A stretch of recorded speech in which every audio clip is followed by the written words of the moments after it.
Welcome to the Women Inspired podcast, brought to you by Modern Well, a beautiful woman-centered collaborative workspace in Minneapolis, Minnesota. I'm your host, April Seifert, psychologist, entrepreneur, and self-proclaimed life experience junkie. Each week, I will introduce you to a different woman who is succeeding and inspiring others in one way or another. We'll dive into her story, her successes, failures, and the lessons she has learned along the way, all with the goal of inspiring you to listen to that inner voice who keeps reminding you that there is something you want to take action on. You are so much more capable and powerful than you give yourself credit for. Inside of you is a woman on fire. Let's let her out and see what happens. Here we go. Hi, everybody. Welcome back to the Women Inspired podcast. My name is April Seifert, and I am your host and your friend as we explore these amazing interviews with truly inspiring women.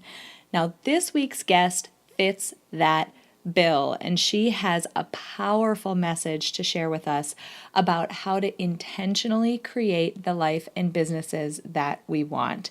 And if you've listened to any episodes of mine, you know that those are things that I am so passionate about. For 12 years, Nichole Carlson had the American dream. She had the husband, the house, and the career. But as it turns out, she was miserable. It wasn't until her mom passed away at the age of 47 that she realized life is so short. She ended up getting a divorce. She sold her house. And one day she quit her job and sold her car an hour later. And the next day she was on a one-way ticket to Spain and traveled for the next 10 years. She even got to the point where she was homeless and eating out of a dumpster. I mean, this is like a major life change. She was standing in line at the soup kitchen one day when she thought, you know what's crazy? I've had it all and I was unhappy and empty. And now I have nothing and I'm actually happy. And now that I know what it takes to be truly happy, I can actually rebuild my life on my own terms. That is so powerful to me. She went back, came back home, rebuilt her life, and started competing in bodybuilding competitions and started her coaching business. Today, Nichole works with 6- and 7-figure earners who are successful, yet struggling with stress and anxiety and overwhelm. And inside, they feel like they're barely holding it together. Nichole, through her process, is able to flip a switch to help them break through in business, bring back their passion in their relationships, and give them the energy that they need so that they don't burn out. I'd really love it for you to hang out for this conversation because it hits on so many great points. We touch on, and I mentioned this before, how short life is, something I am so passionate about keeping in mind. Also, we talk about the importance of self-care and how it actually helps us serve other people. So many of us are caregivers in one capacity or another, or multiple capacities, and self-care becomes critically important when we find ourselves in those situations. And last, we talk about the importance of intentionality as we create the life we want to be living. We get into a great discussion about how a wonderful, fulfilling life isn't something that just happens to people. It's something that people create, and that requires intention. I'm so excited for this interview, and I would love for you all to meet Nichole Carlson. All right, you guys, I am so thrilled for you to meet this week's guest. She is an incredibly inspiring woman who fits both sides of the coin of people who I just adore talking to.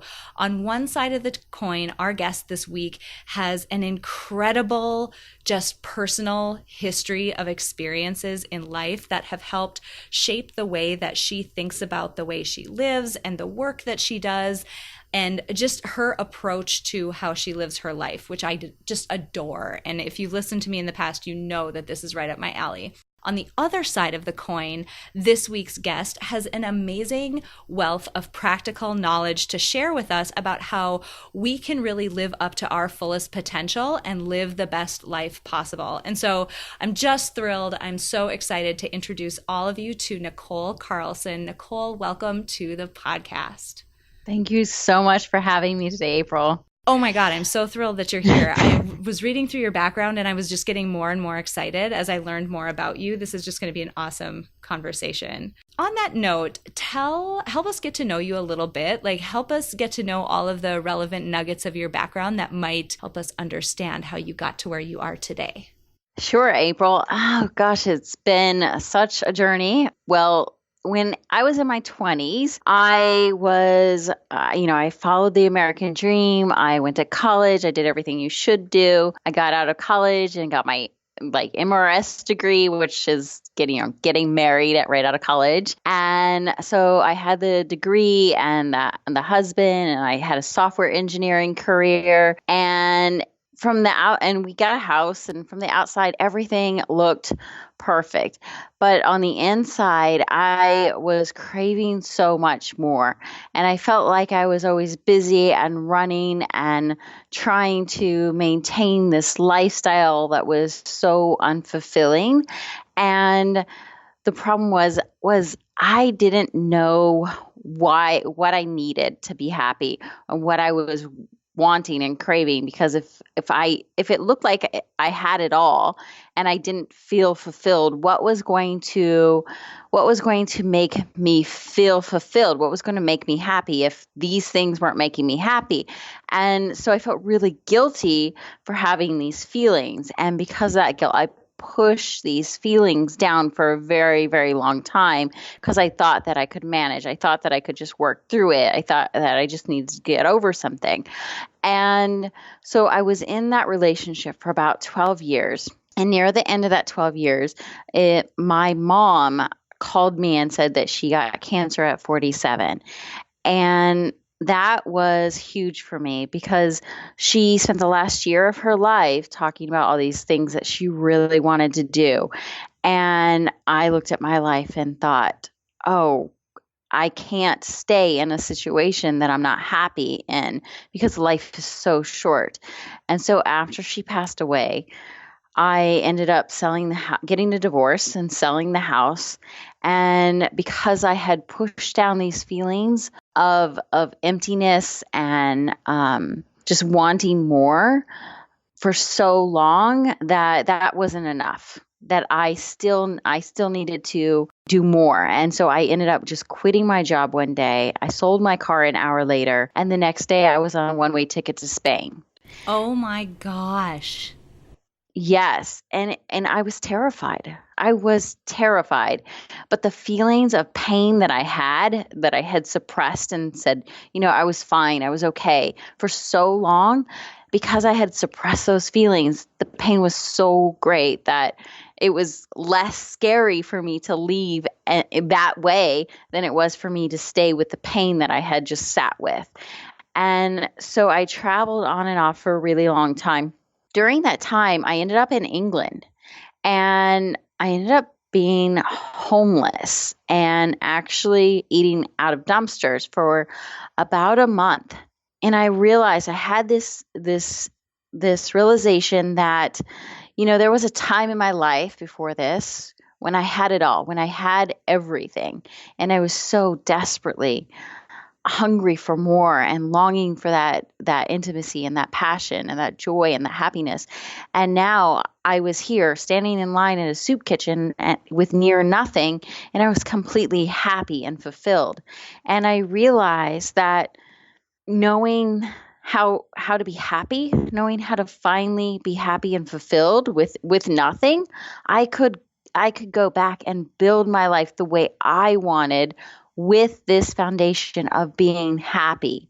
And I realized something else, that I didn't want to stay homeless. And so with those two realizations, I ended up coming back to Texas and starting to rebuild my life.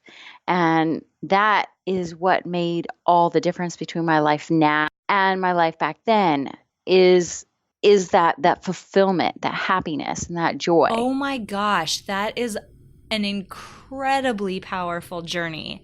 And you said about 5 different things in there that just are so right on point with everything that I have talked about on so many episodes of this podcast. I just have to highlight just a couple of them. It's amazing what happens to us. You were talking about your mom's illness and finding out that she has cancer. Thank you so much for being open with that, by the way, and being open to sharing that with us.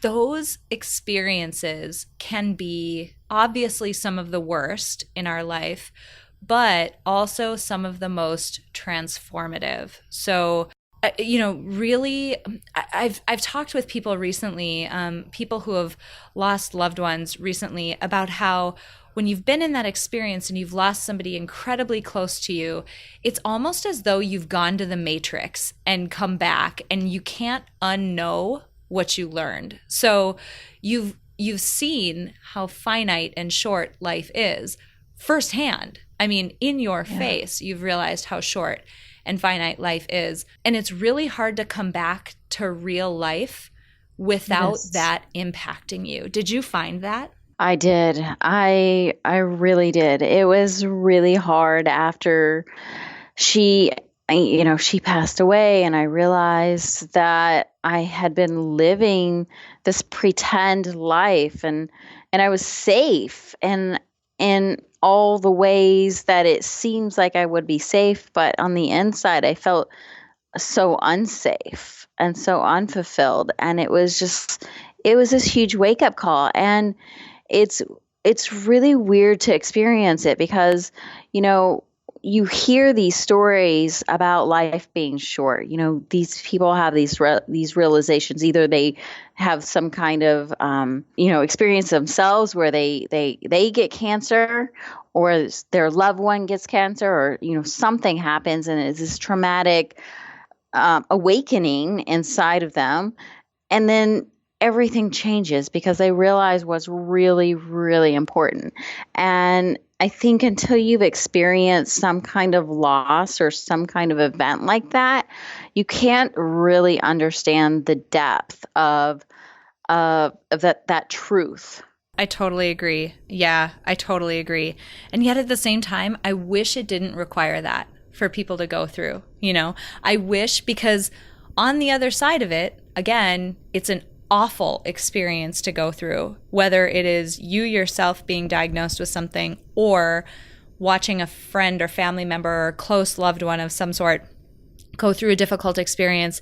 It's horrible, but what you gain out of it can be, it isn't always, but it can be some of the most transformative and powerful lessons. One of the other things you said, it was really awesome. You said it was, you were afraid to move, but you said it was less scary to actually leave than it was to stay in the situation that you were in the pain that you were in. And I had a recent guest, Sylvia Turnanova. She, immigrated to the United States. She had a similar experience where she said the same thing. It was scary, definitely. She had $500 to her name, didn't speak English. I mean, that's terrifying. Moving to a new country where you have no resources and can't speak the language. That's terrifying. But she said the same thing, that it was scarier for her to stay than it was for her to leave. Can you elaborate a little bit on how you got to that mindset? Because that is not how everyone approaches stepping out of their comfort zone. I think that we say that we're okay for so long in this society that, we think that marriage, when we're married, that we're supposed to go through these things, and we're supposed to tolerate and tolerate things that we aren't supposed to tolerate.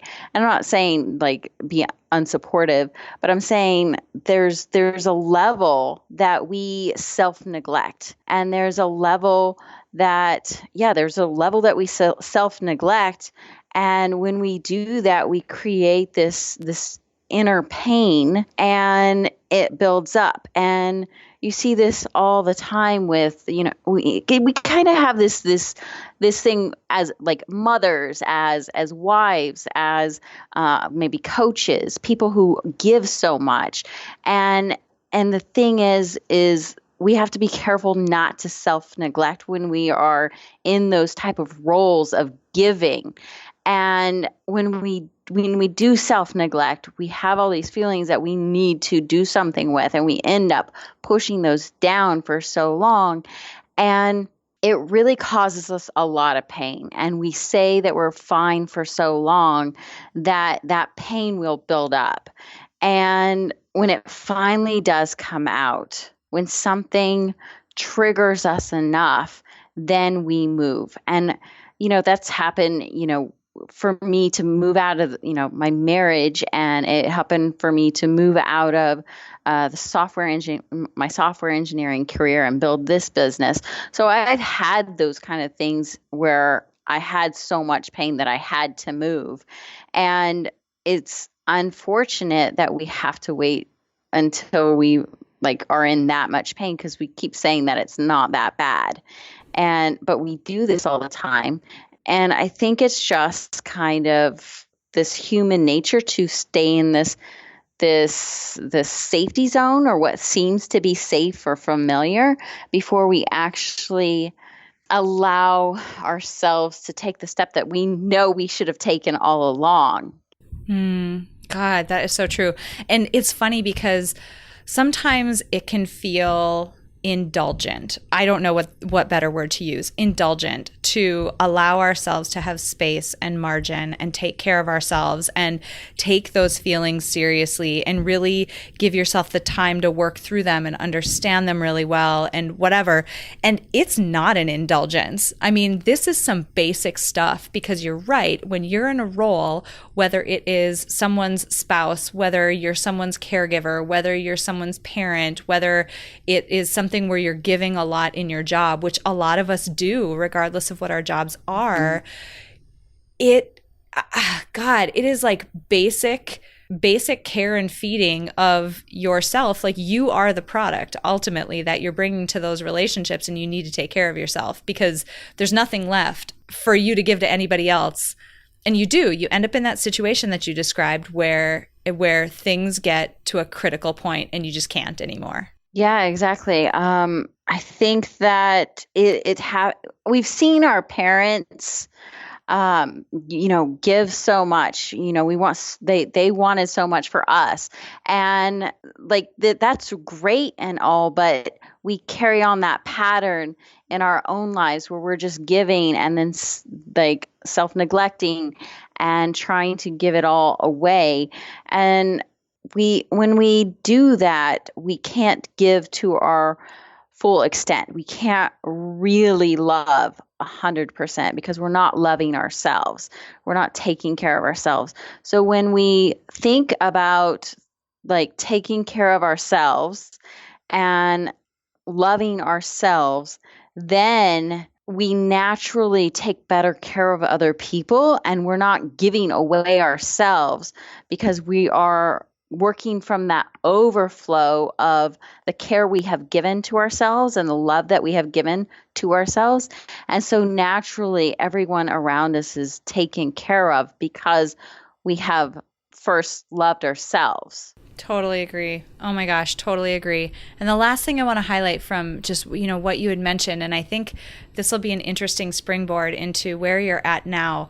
You talked about how you ultimately came back to the United States, and I love the intentionality of how you described it. You said you built your life, like you rebuilt your life.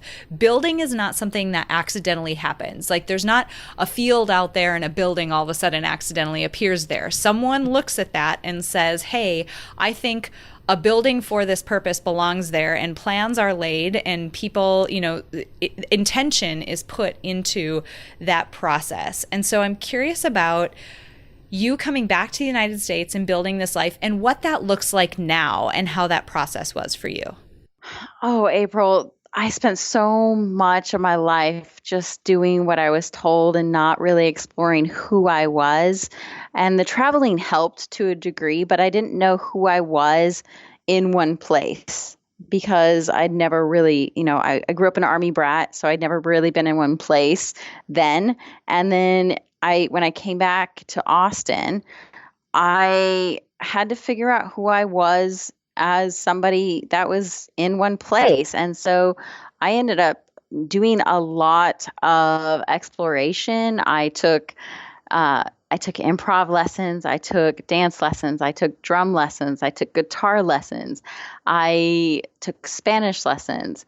I did a lot, horseback riding lessons. I did a lot of exploration, and a lot of building my life was trying to figure out who I was and what I wanted to do, and how I wanted to express myself. And then I started a relationship, and I just actually got out of this earlier this year. But that was about 4 years ago. And I just started my business. I decided that I wanted to start a business. And so I started my business and I went all in and just slowly, got coaching, took the courses and kept going. But yeah, it was really about the little decisions that I made in my life, to create different aspects of my life. And I'm also in I'll be in a bodybuilding competition in September. So I'm also big into that. And this will be my third one. So that was one of the hobbies that really stuck was the bodybuilding. But it was about exploration, figuring out what works, what doesn't work, and then focusing on different areas of my life. And so it's still ongoing. It's always going to be ongoing, but it's always about figuring out where you are now and what you want in your life, and then committing to it 100% and being all in. I love it. Something that I think is so cool about what you just said, for those of you who are not signed up for my email list, you really should sign up, because one of the things that you get for free immediately when you sign up is a copy of my life blueprinting tool, which is essentially, it's a combo of the fields of psychology and the field of design thinking that gets put together, and it's a way for you to kind of take stock of your own life and do exactly what you just said. One of the really key components in the field of design thinking is this idea of iteration and testing things and learning from them. So your exploration is so cool, because how do you know you're passionate about something if you're not out there testing and trying? And you may miss out on something that is so incredible because you felt like you couldn't go out there and experiment and cast aside the things that aren't working and keep going with the things that are. So I just thought that was so neat. You mentioned your business. I'm really excited for you to share with my audience what you are working on today. So can you tell us a little bit about the work that you're doing? Absolutely. So I work with 6 and 7 figure entrepreneurs, mostly entrepreneurs, who are just driving forward in their business and who are feeling a lot like I did, before my journey, where they are feeling unfulfilled, or they're feeling all this stress, anxiety, and overwhelm, because I had a lot of anxiety back then. And they're feeling this emptiness and this longing for more, and just wanting more, not only to make more money in their business, but also to have that inner peace while making more money in their business, which is totally possible. And it's actually the only way to really level up is to get rid of that stress, anxiety, and overwhelm. And so that's where most of my focus lies when I work with my clients, is getting them to that place where they are in alignment with their business, and it naturally creates more money for them. But they also are, they're high performers. And so they also want that passion in their relationship. And they also want to be healthier and more vibrant and energetic. And so I work with the client, and we find out what's important to them and what they want in their business. And we work mostly in the business, but then other things naturally fall into place.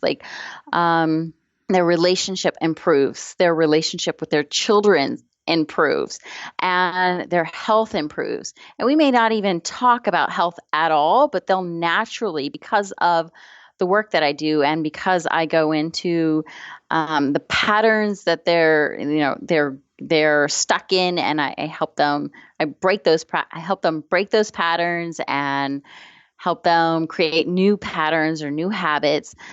And because of that kind of work, then everything naturally falls into place to where everything kind of seems easy and flows and it feels good and they're taking care of themselves and loving themselves. And so it's more of a holistic approach, but I'm usually not working on the areas. I'm working on person themselves and helping them figure out what's right for them. So I'm curious because I'm sure you've talked to a number of people then who are in that space where they're trying to build a business and juggle and manage a number of things. And I mean, even if you're not an entrepreneur and you're working and you have a family, or you're working and you have things outside of work, like everybody's juggling a lot, right? And I love that you are out there telling people that it's possible to do that with this sense of joy and with a bit less overwhelm and without all of that anxiety. What do you see after working with people and hearing from so many people?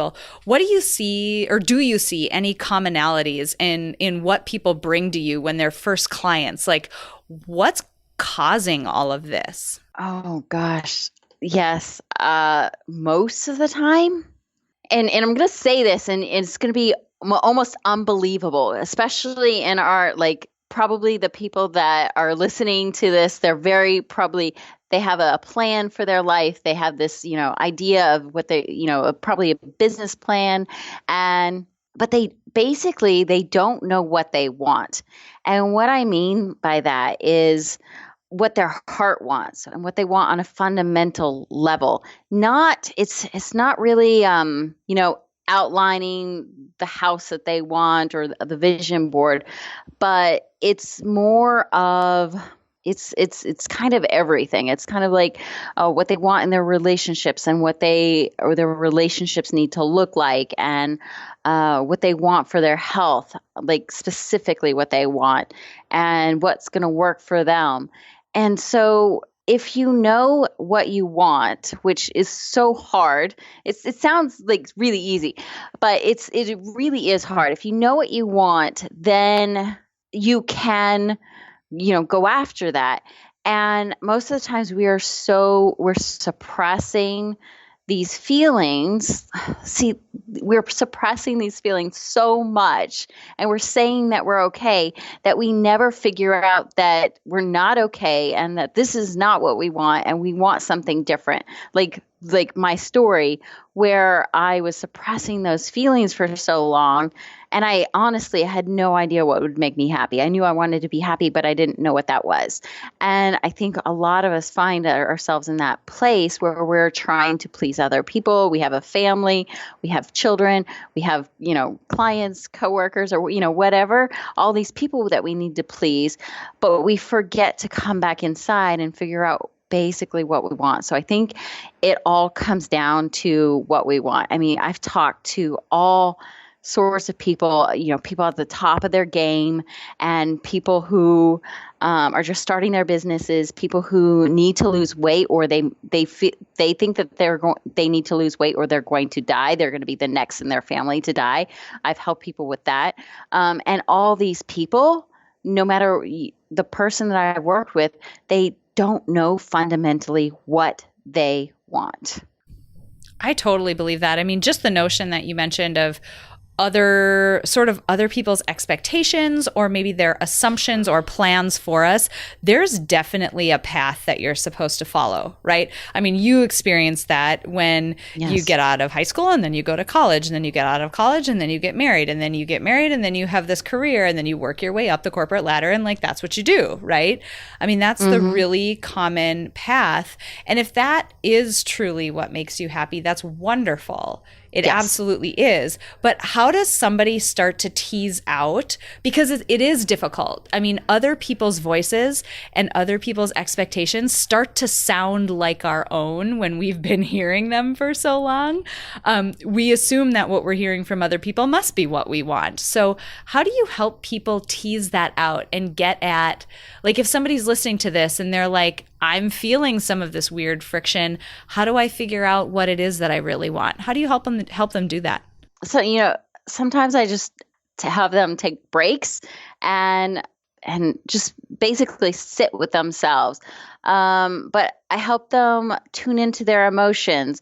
I talk to them about, feelings that have come up during the week or feelings that are coming up in their business. And when these feelings come up, like figure out why these feelings are coming up and what they need to change. Because usually if you have anxiety in your life, it's telling you you need to change something. So for a long time, I had anxiety because of my marriage, because of things that were happening in that. And for a long time, I had anxiety because I was a software engineer. And I was not, I'm not a software engineer.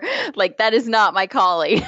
And so I had anxiety because I stayed in that for too long. And so, like, these feelings are what help us sort out where you need to be, because these feelings are telling us something is wrong.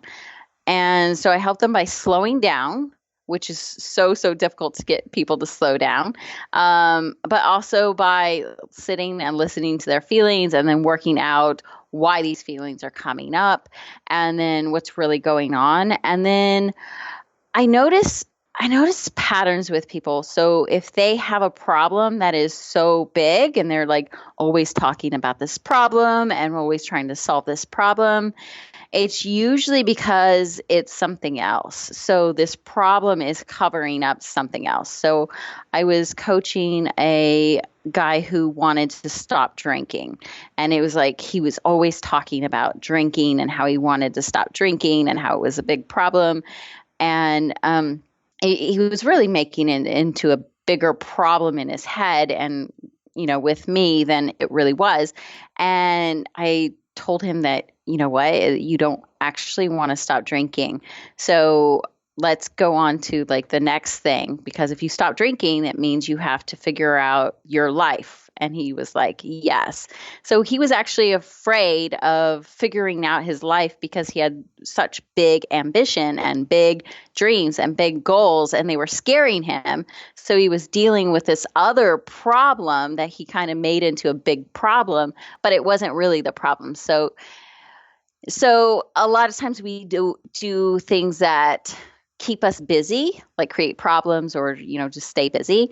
And so stopping that and moving on to what is really behind that problem or what is behind the busyness that we're avoiding.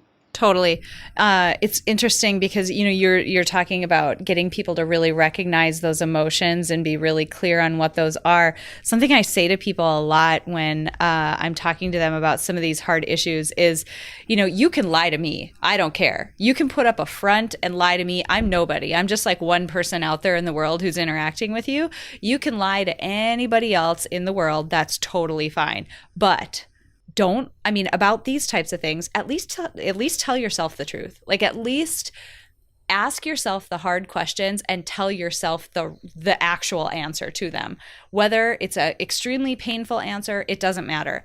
Ask yourself the hard questions and tell yourself the real answer to them. Meaning, it's funny that you brought up this, the example of the guy who's drinking, but give the answer that, like, if you had 3 glasses of wine and your inhibitions were dropped a little bit, that's your real answer. Like, the real answer that is not behind the veil of what you think everybody else should think about you.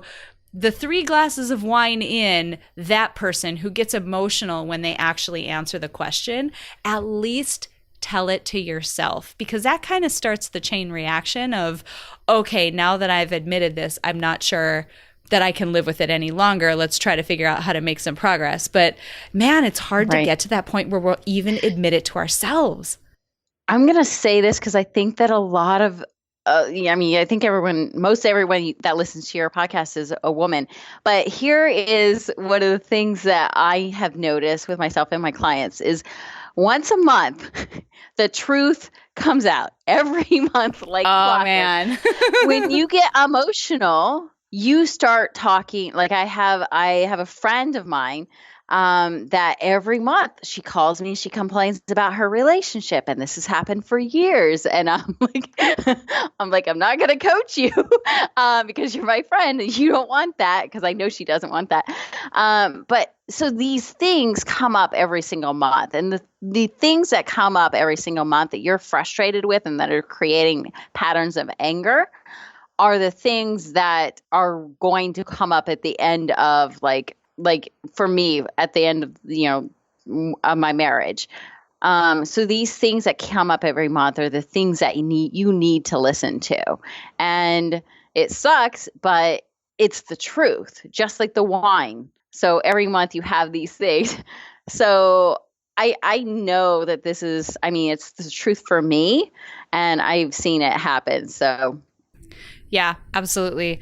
It is incredibly I don't want to downplay it and just say, yeah, go drink some wine and tell yourself the truth. Because if it were that easy, we all would have complete clarity. And the fact of the matter is we just don't, because it is really difficult to even admit it to ourselves. Because that carries a lot of baggage. That means that we've been living suboptimally. We've been doing things that maybe weren't the right decision for us, and there's sort of sunk cost in that. It means I've spent a lot of time. So your example of your degree is a beautiful one. I spent all this time going to school for this degree, and now I'm not even going to work in that field. That feels like heresy. Like, oh my gosh, get your shit together and go work in your field, right? Yeah. But ultimately, and I'm going to go back to the Matrix thing that we talked about earlier, when you've been to the Matrix and you've seen the fact that things are very short and that they are very finite, the way you spend your time is so critically important. And I've belabored this point so many times on the podcast because ultimately, your degree in computer science or engineering or, whatever it have, business, accounting, whatever it happens to be, that doesn't matter as much as the experience that you're having on a day-to-day basis as you're running out this finite, short one chance that you've been given. Exactly. That's so true. So tell me a little bit about how you work with people. Like, how does this work if somebody is curious about, talking to you about what you do? A lot of the times I'll work one-on-one with them over a long period of time. I right now I just opened up a challenge. And so I have challenges sometimes. And so that kind of gives people a touch of my coaching over a week. And then I also have a group program that's coming out pretty soon. So it depends on the level of support that they need, and what is going on in their life. But a lot of times it needs to be over a long period of time. We need to break these patterns and habits that we've built up over our lifetime, say like 40 years. We've had these patterns in our relationship and with our money and with our business that we need to actually break. So that takes a long period of time. So what I do is I talk to somebody on the phone and then we figure out what amount of time and what level of support that they need, and then figure out how we can work together. And as you think about, your own situation and, the fact that you're the type of person who, builds their life and creates this experience that they want to have, what's next for you? I'm curious about where you're interested in taking the business and where you see yourself going next. Oh my gosh. It's actually, I have big dreams. Some public speaking. I want to get in front of people and help people in seminars and workshops. And I feel a book inside of me. I'm not at that point, but I feel that book. And so I know I'm going to have a book at some point. And I want to connect with people. I want to have that connection with people and my clients and be able to interact and be able to touch their lives and change their lives. So anything that puts me out in front of people and to let them know that they can have more, they can have that inner peace, that joy, that excitement in their life, and that they should be asking for these things. I think that any avenue where I can get out in front of people is where I'm gonna go. I love it. Random question. When you think about people who inspire you, who are those people or what are those qualities that they have? Tony Robbins, of course, he inspires me. He changed my life.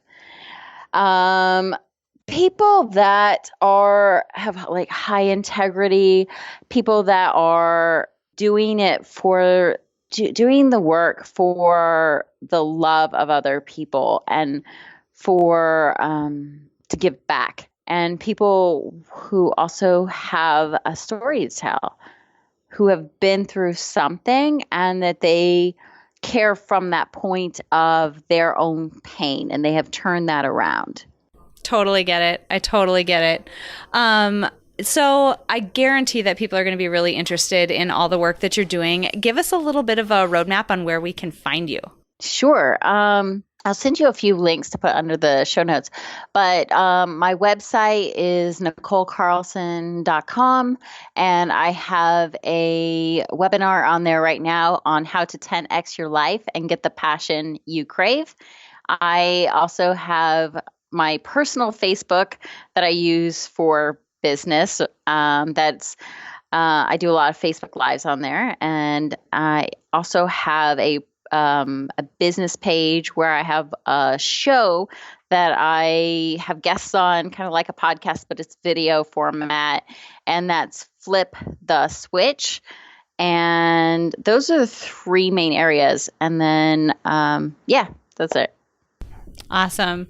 Nichole, this is wonderful. I really, really appreciate you joining us for this week's episode and truly being so open and authentic about your story. It is not easy stuff that you have been through, and it's not easy to put it out there so publicly, even though so many people can benefit from hearing about the struggles and the triumphs that other people have had. It's not easy to, be the one who's putting that raw, difficult stuff out there. So I really, really appreciate you coming on and being willing to share that with us.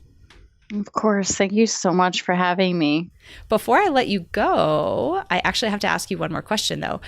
This is the last question that I ask every single person who is on the podcast. We have a Spotify Power playlist, which is a playlist of motivational songs that have all been curated by the amazing guests that I've interviewed on the podcast. So I have to ask you for your favorite motivational song to contribute. I have to go with a high energy one. Fireball by Pitbull. I love it. It's not on there yet. That's so good. Oh, I love energy. So that one creates a lot of energy in me.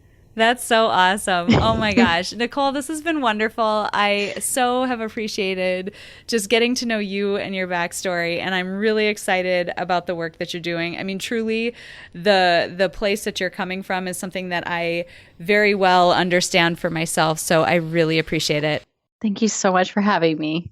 I really hope you guys enjoyed that interview with Nichole Carlson. I loved meeting her and I loved the conversation we had. And as usual, there are a few things that I want to call out. Number one, and I'm going to go here, life is so short. And this is the case for every single one of us, regardless of whether you or someone you know has been diagnosed with cancer or experienced something that has truly brought you to the point where, like I mentioned during the interview, you've seen the matrix and come back. You don't need to have gone there to get yourself into the situation where you can truly appreciate what a gift your life is. And confronting the notion that your life is short can give you the courage to face your fears, to actually get real with yourself. Be honest with yourself. Like I said, you don't have to be honest with me. You don't have to be honest with anybody else, but at least when you look yourself in the mirror, be honest with yourself. It can give you the courage to live authentically and go after what you really want in life. Nichole and I had this deep conversation about how difficult it can be to confront the fact that life is short and finite. But ultimately, if you do that, the perspective you can gain from it can be so valuable. It is something that I highly suggest you try to do. Second, we had an awesome conversation about self-neglect, and the flip side of that coin is self-care, and the fact that it serves no one to neglect ourselves constantly. So for Nichole, getting out of her relationship, moving to Spain, and beginning a new life, it was actually less scary than the idea of staying in an unfulfilling situation where all she was doing was just giving of herself, and she wasn't able to give herself the self-care that she needed. She mentioned the importance of being careful not to self-neglect when you're in a caregiving role. Oh my God, raise your hand if you can relate to that, because I completely can. The more you're taking care of other people, the less it seems like we have time to take care of ourselves, and that couldn't be further from the truth. The more you're taking care of other people, the more critical it is that you are taking care of yourself, because they need you and they need you on your game. And the only way for you to be that way is to take care of yourself and give yourself the things that you need. Now, last, another piece that I just want to stand on a chair and shout to the world how important this is. Life design requires intention. If you want to see things change or you want to see things improve in your life, it's going to require you to make intentional changes. If you want different outcomes, you have to do something differently than what you're doing today. So identifying those areas that are not serving you, it's critically important that you do that. I mentioned my life blueprinting tool during this interview. I highly suggest sign up for my email list, grab the life blueprint tool, do it, and unsubscribe. Seriously, I'm so passionate about people getting this tool in their hands that I just really want you to experience what it looks like to go through sort of a 360 of your life and take stock for how things are going. I've heard so much amazing, powerful feedback from people who have gone through this exercise that I just want that for you. I want you to go through and take stock of areas that are not serving you. And from there, that gives you a blueprint to start to make intentional changes. It's a million small, correct decisions. These aren't big, sweeping changes necessarily that you need to make.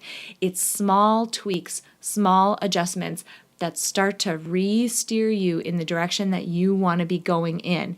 You can take it slow, you can take it deliberate, but the important point is that you start being honest about yourself, about what you truly want, and you start making the changes that you need to make to bring your life in alignment with it.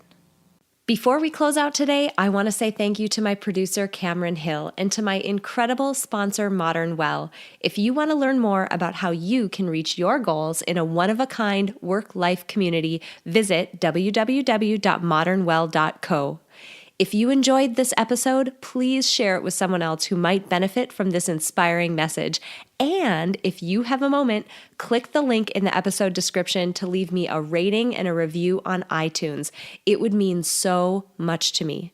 Finally, I want to remind you that it is absolutely possible to live a happy, fulfilling life, even in spite of all of the chaos and demands we all experience.